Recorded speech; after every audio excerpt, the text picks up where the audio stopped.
Здравствуйте, дорогие подписчики и гости моего канала. Тема сегодняшнего урока «Винительный падеж». На казахском «табыс септик». Винительный падеж обозначает объект, на который направлено действие, и соответствует винительному падежу в русском языке. Отвечает на вопросы «кімді», «кого», «нені», «что».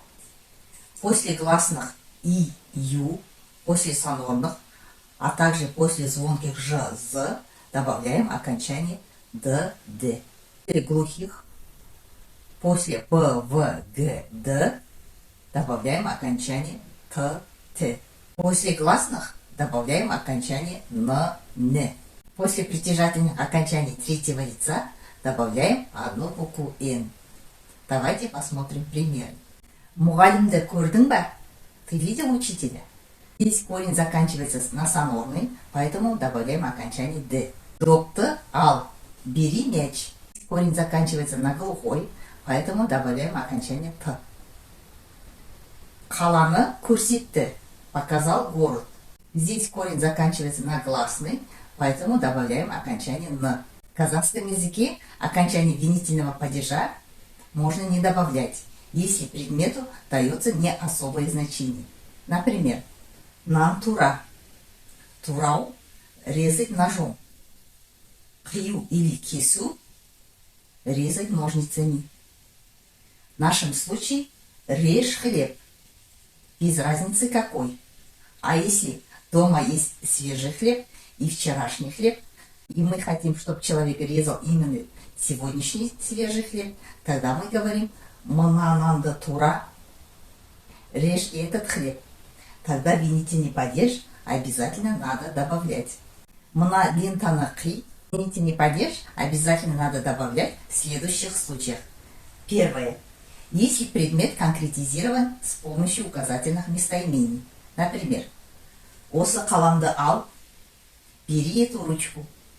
Мына кітапты оқы, почитай эту книгу. Второй случай, если предмет определен с помощью относительных прилагательных. Например, бүгінгі газетті оқы. Прочитай сегодняшнюю газету. Кешегі жаңалықты көр. Посмотри вчерашние новости. Если предмет конкретизирован с помощью притяжательных окончаний.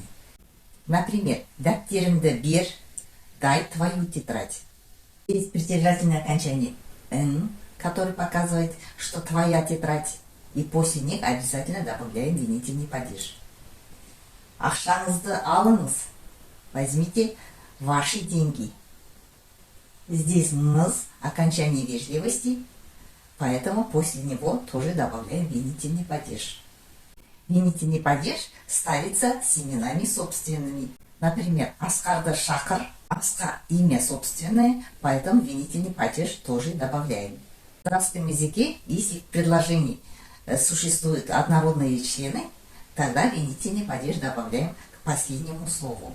Например, газет пен журналды әкел.